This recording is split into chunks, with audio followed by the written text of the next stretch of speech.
Hello and welcome back to the 3S Continuous Improvement video of the week. We'll start off with a quick review of the 3S activity for last week. Lights out for downstairs, but impressive habits from special parts, face frames, HDF, and doors showing up far into the green. Excellent job, okay? Fun fact. Singing in the shower is a lot of fun and games. Until you get shampoo in your mouth, then it becomes a soap opera. Now let's head over to the wood sheets area to see this improvement where Keith had a home made for their notepad, pencils, pens, and markers so they aren't cluttering up the workstation where they can easily get knocked off and onto the floor.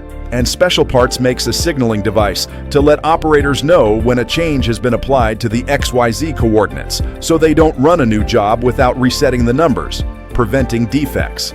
If the operator makes changes to the coordinates, they can drop the notification signal, revealing the warning and covering part of the screen and making it harder for the next operator to ignore.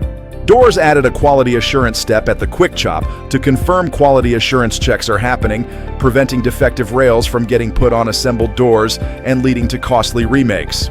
Before assembling doors, they can confirm this assurance check has been completed by reviewing the label before assembling the doors. Good work. Keep the continuous improvement mindset fire burning, even if it's one small step at a time. Small steps done consistently will exercise our lean muscles, so our improvement steps get bigger as we develop our skills at removing legitimate waste from our system. Practice makes perfect, but it takes time and consistent effort.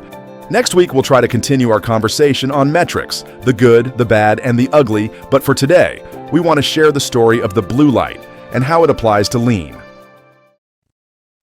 You've probably heard the phrase blue light more than a few times since you started working here. And the blue light phrase comes from a story that was written to illustrate the theory of constraints in a simple and more digestible manner. The story follows a consultant who is tasked with assisting a welding company with their backlog of work. This company is months behind schedule and has started to break ground on an additional shop in order to process the work demand.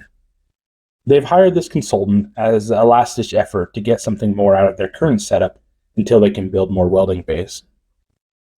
So the consultant shows up at the shop and is met by the foreman, who promptly takes him out on the shop floor to show him around. The consultant is informed that we're operating at 93% efficiency. Just look around. There isn't an idle station in the entire shop. The foreman is proud of that figure. Everyone is working all the time, and there isn't a way to squeeze any more work out. My guys work hard, long hours, and they're always busy. The consultant walked through until he got to the welding base. He stood there, pulled out a stopwatch, and asked the foreman if he could time the welder.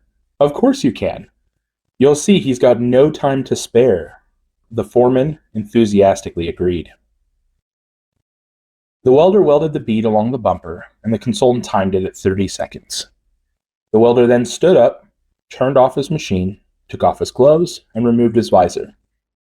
He then went over to the next booth to wave down a coworker. Together, they came back to the first booth and lifted the bumper together onto a cart. The second welder then went back to his booth, and the first welder pushed the cart into the next processing area. A short moment later, he came back, looked over his cue list, then proceeded to sort out the next bumper from a pile of ready-to-weld pieces. After finding the right pieces, he brought them back and took a moment to peel the protective plastic off of each piece. He then put his gear back on and went back to welding. The whole process took about 5 minutes in total, of which only 30 seconds were spent welding. See, the foreman said, not a single moment spent idle. He's got no room to improve. The consultant, however, was looking at this a different way. 30 seconds out of 5 minutes, there's dramatic room for improvement. If the bottleneck of the shop really was the welding, then more blue light would mean more throughput. He asked the foreman if there were any areas in which the shop had excess manpower. After a few moments, the foreman brought in a young kid from another area. The consultant gave this kid a simple job. We want to see more blue light. Now, over the next few days, the young man got into a rhythm, moving carts, lining up pieces, helping to lift and deliver parts, peel plastic, etc. The welding time went from 30 seconds per 5 minutes to over 3 minutes every 5 minutes. That's over 500% more blue light, with no increase of cost or materials. The trucking company soon cleared their backlog, and not long after that landed bigger and better contracts. It was a win across the board. In any process you're working on, there will be a bottleneck, the part of that process that's directly responsible for your throughput. Every area has one, every department has one, and the shop as a whole has one. The goal is to find whatever it is, wherever you are, and maximize it until another area becomes a bottleneck instead. Then, you rinse and repeat.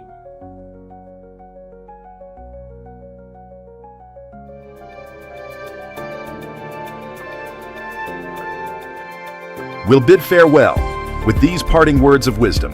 When we are no longer able to change a situation, we are challenged to change ourselves. Viktor Frankl.